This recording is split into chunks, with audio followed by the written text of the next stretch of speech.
lot of clouds today. Spent so much time trying to deal with that telecom issue for my mom. Maybe I'll mention about it later because maybe someone else has a better idea based on what I'm doing currently anyways. But with that in mind, what did I read today? How about this one? Apparently there was another drone light show where this one was a world record. This says world record breaking drone display in Riyadh. It says here a scannable QR code illuminates the night sky. The technological feat is the biggest of its kind ever achieved. It marks the launch of Saudi Arabia's first electric vehicle brand, Kia. The company says the vehicles are scheduled to be available in 2025. And according to this, there was over 1,300 drones. I guess I wonder how do people actually take videos and pictures of these drone shows where I would imagine most phones, they will automatically connect to the site, for example, with a QR code. A lot more companies wanting to use things like drone light shows just because it's new in a lot of places still, so it'll probably attract a large crowd. I wouldn't be surprised if you see more companies trying to do it here. Although for more standard consumer drones, this was kind of interesting as apparently a drone flight caused a lot of commotion where they thought it's a bomb and all that, or they had to check anyways. This says 3 arrested for flying drone in prohibited zone during PM Modi's visit to Babla and Ahmedabad. So this is apparently in India, which actually kind of surprised me because they had that implementation where they wanted to ban, let's just say, other companies' drones from being imported unless you had special use, and in this case it looks like it's a DJI drone. This says the Ahmedabad police registered a case and arrested 3 persons for recording a video using a drone and violating the no drone fly zone during the visit of Prime Minister Narendra Modi at Babla. Here on Thursday, officials said. On apprehending the operators of the drone and asking them to take it down, the 3 persons complied and took it down. The bomb detection and disposal squad immediately checked the drone and confirmed that the drone is only for filming and had an operating camera and it did not have any explosives or any other harmful objects. No prohibited item has been found with the accused and they were outside the perimeter while a Sabha when they were operating the drone, as per BDDS team. On further questioning, the accused told the police that they were there for general photography and did not know what drones were prohibited in the area. There are no police records or previous criminal history of the 3 accused and they are not associated with any political party or organization, said the Ahmedabad District Police. Common scenario, I would imagine, people just flying the drone wanting to capture videos and photos. So it makes you wonder, in these situations, is it good in terms of the types of bans and restrictions, and as well in terms of how they reacted to that situation? Or should they try to find a way, for example, to allow people who just want to take photos and videos, per se, like with a drone? And I was thinking maybe I'll just talk a bit about that phone scenario that I'm trying to help my mom with, because again, maybe someone else has a better idea to make sure I'm doing everything, I guess, by the book, per se. So just to be brief, because it's still being, I guess, investigated in a way, that's what you want to say. Essentially, my mom has this phone company where its VoIP is not like a traditional TELUS line, for example, for those in Canada that know the company.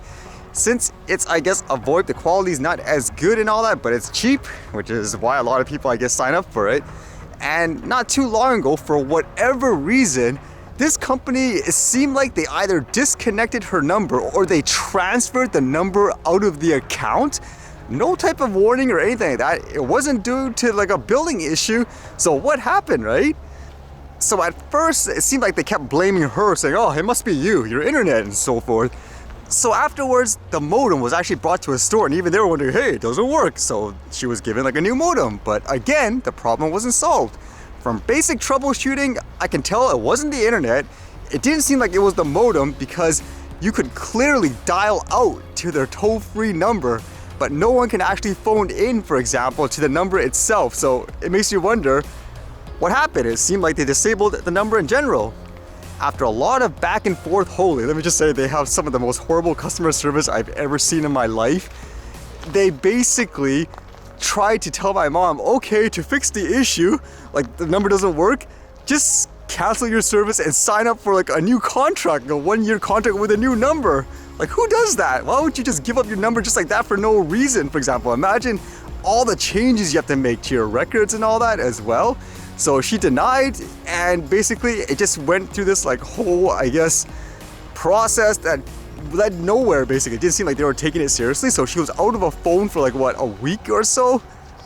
Now, eventually, I actually went to what seemed like their head office here in the province. And again, at first, their solution was, I don't know what's going on. It just says like, what, the account was like canceled, the number was transferred or something like that. Well, why, right?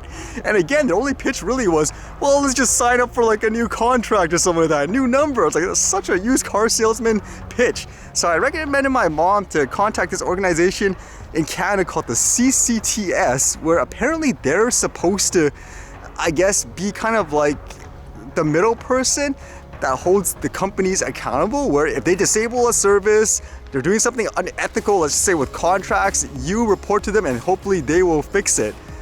I would think, for example, that is an immediate violation of some kind of Telecommunications Act. Disabling or transferring a customer's number without their authorization, having a phone down for weeks, if that's their only form of communication. So during this process, they basically reinstated the number, so she got her own number back, great. But in doing so, they signed her up for a 2-year contract. Like, what the heck, right? And in doing that, basically, even my mom said, hey, what are you doing? Everything should be put back as is. They're like, okay, we'll fix it. So they downgraded, I guess, that 2-year contract to a non-committed plan, like a monthly one, and she was charged a fee for it, which they said, oh, don't worry, we'll take it off. But when I look at the bill, they charged her an excess amount for something else too. Like, what is this? So I basically tried to get like an explanation in terms of what the billing was and all that. I even went to a store and the person was like, oh, we don't have information of your billing and so forth. You have to phone the number. That's a completely different story with how bad their toll-free number is and so forth for customer service, but what is going on there? So with this process on the CCTS, my assumption would be they document everything to ensure they will fix it and so forth. And the company gave them a reply. It's like all this stuff saying, oh, we did this and that. We brought them back, I guess, to their original situation where it's like a no contract plan and all that. But again, that wasn't the case. They signed up for a 2-year contract. So they said specifically, if you don't agree with their response, you're supposed to write a reply and explain why. So that's what my mom did. And for a few days, we didn't hear anything. There was no response, and this company still didn't actually fix their mistake in terms of like this bill now, for example. And when I contacted them back, they never actually pursued a full investigation, saying they were confused of the situation, so they didn't proceed. I was like, what? How are you confused? Like, oh, they didn't understand. It tells you right there. She even gave you, for example, screenshots of them signing her up for a 2-year contract. There's no and if or buts. They basically admit, for example, the phone line was down for like what? So long, for some reason they transferred the number out. Their excuse was it was a hardware issue, but that doesn't seem to be the case. So now there's like this weird loop where this CCTS company, it doesn't seem like they're actually fully investigating this company and they're not changing. And from what I gather, it seemed like when I was looking at the report that they initially filed against the company, they labeled it as a billing issue. I'm like, how is this a billing issue initially? They transferred the person's number out of their account. That's not a billing issue. It's not like an industry code violation or something. Now you can see on their site, basically, it's supposed to go through this process, the assessment, the complaint, the informal resolution, and then it's supposed to go to an investigation if they don't agree. And that's what happened. She didn't agree, but they never processed it to go to an investigation because the technical excuse was they didn't understand the situation. Like, then why didn't you reply to her email, get clarification? Nothing really was said about that except the person says, oh, we don't do something like that. Like, what? So it almost feels like just based on the assessment in the beginning where they labeled it as a billing issue, and now this, it feels like this company or organization is kind of trying to protect the company. Like, okay, we don't want this to go any further. Now I understand this organization is funded by the telecom companies, I think by law, but they're supposed to be unbiased and impartial. How is that unbiased, for example? Am I not mistaken? If they don't even actually give her a response, investigate it in a thorough manner, how is this unbiased if they don't do that, correct? So it made me wonder, am I doing the right thing? Because now they told me, okay, they'll look at it again. And they also said they emailed the company the response, but they didn't actually process it as an investigation. It's like, why are you doing this under the table per se? It doesn't sound right, correct? I was even reading some old articles, for example, people trying to deal with this organization that's supposed to handle these complaints in an unbiased way. Like this one says, customer takes Bell to court and wins as judge agrees telecom giant can't promise a price, then change it. So according to this article, this guy said that the company promised him a specific rate, but then afterwards they changed the contract on him, and he's saying, hey, it's a verbal contract, you have to abide by this. But when he went up to the CCTS organization, apparently they sided with the telecom at first, saying, no, they have a right to do that. For example, it says here, but when the email arrived, it said the prices were actually subject to change and that Bell was planning to increase its price for internet service by $5 2 months later. I was stunned and appalled to find these buried items in an email, says Ramsey. I had a contract, and this ain't that contract. So like it says here, when he filed the complaint, in a lengthy email exchange, a spokesperson for the CCTS insisted that Bell had the right to increase prices, and since the telecom had notified Ramsey of this fact, as well as an upcoming price increase, it ruled that the telecom provider met its obligations and no further investigation was warranted. And he says, I couldn't believe it, said Ramsey. They just refused to consider my argument that I had a verbal contract. I even sent them a link to the section of the law, which they ignored. Now, I guess this guy was thinking, okay, it's not a lot of money, but it's the principles. So he took, I guess, Bell to court and he won. And then afterwards, it seems like they did like an investigation on CCTS, like this news media, to find out, hey, is that true? You basically side with the companies saying things like verbal contracts aren't binding and all that.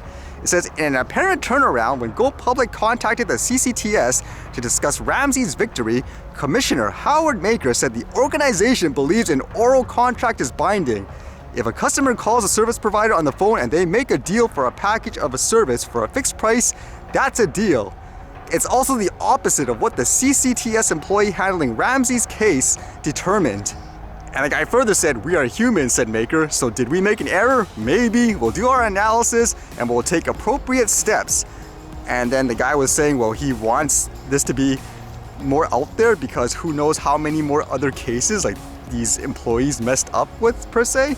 So that makes me wonder, in this case, am I handling everything? Am I documenting everything correctly, per se? Because it seems like in this case, in this story, they actually gave them written, I guess, response in terms of why they didn't pursue the case, per se. But in this case with my mom, it seems like they're very reluctant to write it down in any single way. When I phone in all the time, it's, oh, they just closed it because they did not understand the situation. I even requested, well, if that's the case, like let's just say you sided with the company, I want, for example, you guys to at least just acknowledge it so I can take it to the next step afterwards if necessary, where you agree it's okay for a company to just randomly disconnect or transfer a customer's number out of their account for over a week. It's okay for them to sign up someone for a 2-year contract without their permission and at the same time charge like these weird fees for it. So as long as I have that written, like in these cases, then I can take it up to the next step. So is that the right way to do it? Now again, I just phoned them today and their reaction to me was, okay, well, I'll speak to someone and maybe there was a misunderstanding and we'll see what happens there. I don't know. So that's the situation with that. So I'm spending a lot of time there. Does anyone else with knowledge in that field or this type of situation have a potentially better idea? Is what I'm doing the most constructive way to do it? The only way I'm kind of going about with this is documenting everything so far, literally. At this point too, my mom actually asked her credit card company, should she do a chargeback on those charges? Because technically she shouldn't be billed extra, for example, for them to put her back everything as is. I believe that's against the law too, where if you disable someone's service just like that for no reason, you can't charge them money to get it back up. And apparently the credit card company told her, well, you could, but then technically the company would have control saying, oh, you didn't pay the bill. So then she could like lose her number and all that. So currently she paid the bill and all that. And again, it makes you wonder, am I doing this the right way so far, or is there a better way?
Alright, see you guys later.